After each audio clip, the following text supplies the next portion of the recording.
All right, I think we're in good shape. All right.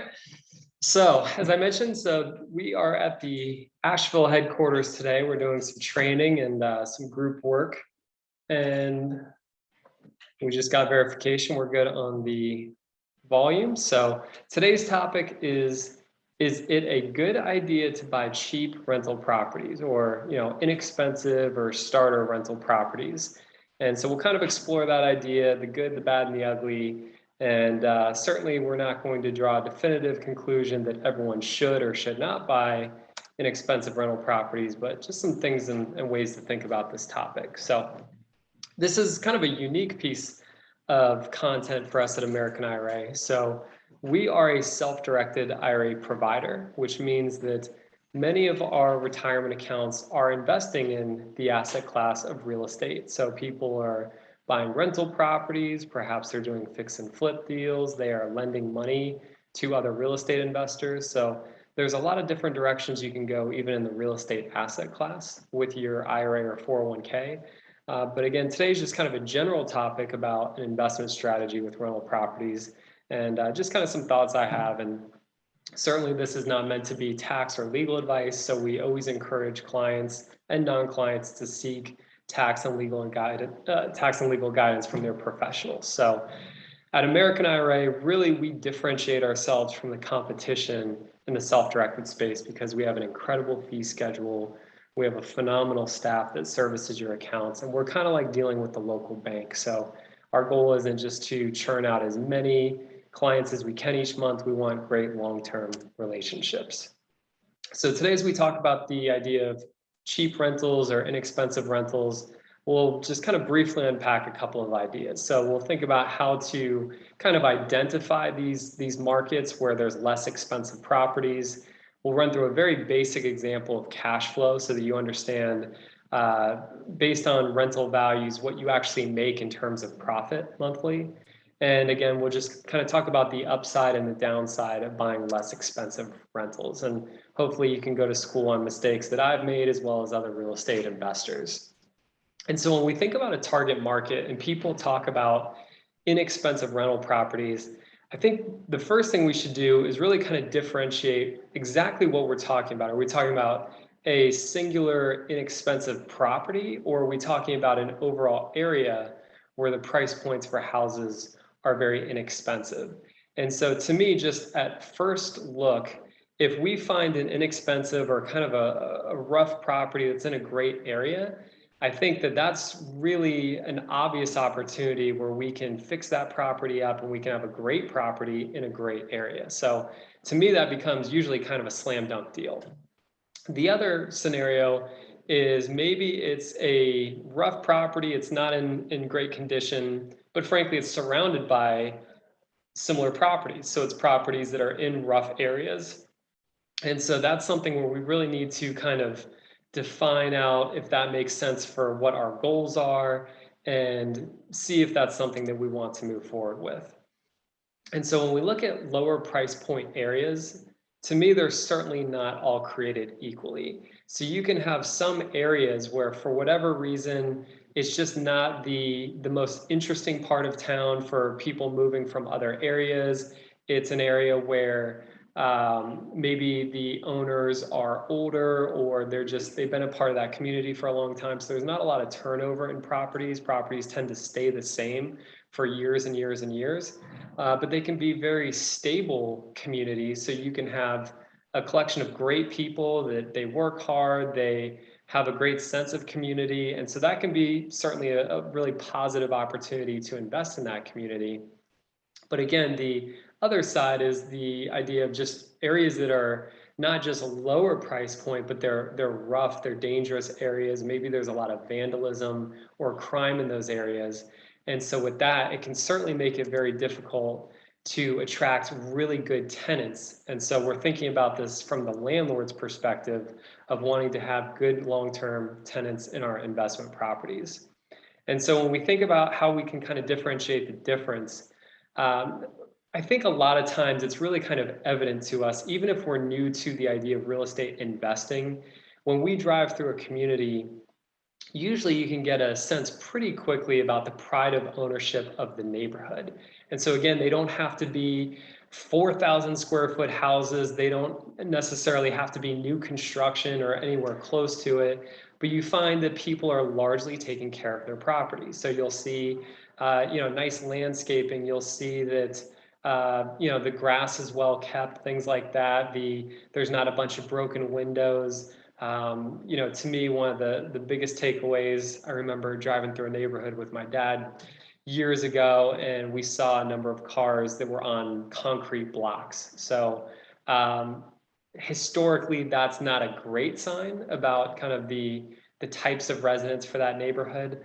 Tarps on roofs. So maybe there's been roof leaks, but unfortunately, they don't have the ability to pay to get the roof reshingled. So things like that, I think that inherently we understand as we drive through a neighborhood that those properties are a little bit more challenging. And if that's kind of spread throughout the whole community, it's probably going to be an area that maybe has a little bit more crime and things like that. If you're seeing a bunch of people getting together and it's, the middle of the day on Tuesday and they're drinking from 40-ounce bottles of, different malt liquors and stuff like that, that's a certain type of vibe, right? So it's not to say that you can't make money in those communities, and it's not to say that there aren't great people in those communities, but you might find it a little bit more challenging to find an individual or a family that's going to feel really comfortable and safe in those environments. And so as we look at really any type of investment property that's going to be for rental use, for me, really kind of the primary metric for success on a year-to-year basis is the amount of cash flow that you receive from owning that asset. And so really what that comes down to is the net operating income. So if we start with kind of a theoretical example of a rental property, at least in the Carolinas, it's kind of on that lower end of the spectrum price point wise, you might be charging about $900 a month in rent. And sometimes with the lower end properties, if you're really working hard to find good tenants, it can actually take longer to find the right people that you want to be living in your property. So the vacancy rate will sometimes actually be a good bit higher. So with, let's say A-class properties, the vacancy rate might be 2 or 3%. You might be somewhere around 8% on those kind of more challenging communities. So 900 in gross, 8% vacancy, we're looking at an adjusted gross income of a little over $800 a month. From that, you're going to subtract your taxes, your insurance, your management, and your maintenance and capital expenses. That's really kind of an educated guess. If you have tenants that take great care of the property and they're there for a long time, your maintenance numbers are going to be a good bit lower than if you're having turnover every year, if you're in a scenario where they're getting evicted and then they're punching holes in the wall and they're ripping out appliances and stuff like that. So obviously the range can be pretty drastic there. But ultimately, if we plug in about $200 on average over a period of multiple years, in this example, that gives us a net cash flow of $328 a month. And that is assuming, again, this does not factor in having a mortgage on the property. So assuming you paid cash for that asset, $900 in gross rent could yield about $300 to $400 a month in actual cash flow. So your real cash flow, your return on your investment dollar there. So that's a good bit different than a lot of us might project. We might say, okay, 900 in rent, and let's take out a little over $200 a month for taxes and insurance. So I should be cash flowing almost $700 a month. But again, the reality with properly factoring everything in is a good bit different. So we really want to be careful with those expenses. And so when we think about kind of the downside of buying the cheaper properties, again, to that last point, the cash flow is usually not what you think it's going to be. The problem is that the repairs end up being a disproportionate amount of rent, disproportionate amount of expenses compared to rent. So for example, if you have let's say in the Carolinas, you might be able to buy a $400,000 house that is going to rent for $2,500 a month. And if the HVAC system goes out, let's say that's going to cost you $5,000 to replace that HVAC system.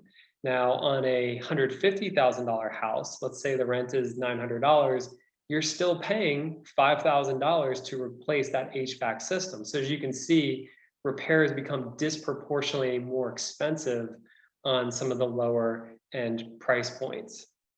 So it's enticing to think about these properties because they seem like they would be easier to buy, and they are easier to buy because they are less expensive, but they can be far harder to sell when the market inevitably changes and it's not so much a seller's market.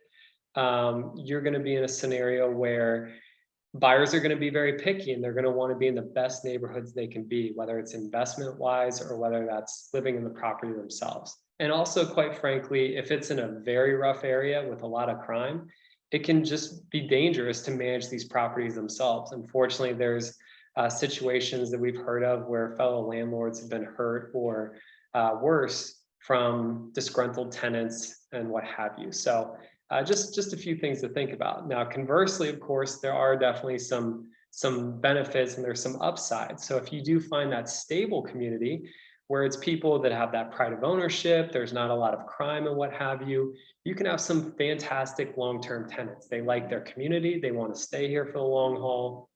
And so you can have the same resident if you take care of them for 5, 10, 15 plus years.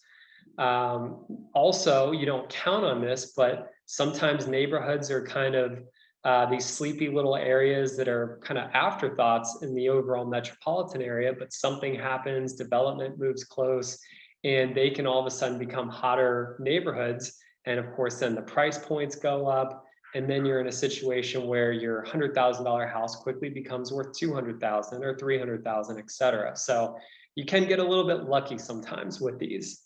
The other thing that a lot of people like to rely on is that the debt loads for these properties ends up being less. So on the, say the $150,000 house, you could be paying $400 or $500 for that mortgage payment versus $1,000 for a more expensive house. So your downside cash flow wise can be a good bit less.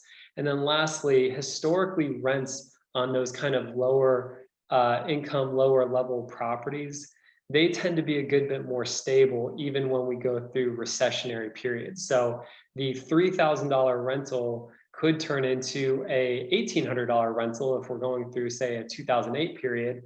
But those $800 rentals, frankly, stayed about $800 because those blue collar jobs were still around and people still needed that place to live. So there's definitely some pros and cons to all these scenarios.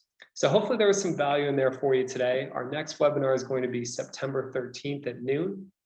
That's 8 strategies to grow an account worth less than $50,000. So we'll talk about different ways that you can invest those IRAs and 401ks there. And if you're not able to attend live, please feel free to register and we'll be happy to send you the recording after that event's taken place.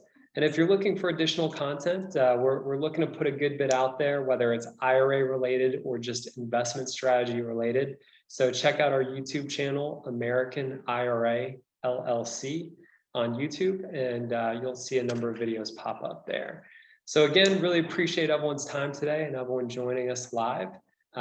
Feel free to reach out to us. If you're interested in moving forward with a retirement account so that you can buy cheap rental properties or some other type of asset, we'd love to help you out. Feel free to email me, Sean, SEAN, at AmericanIRA.com.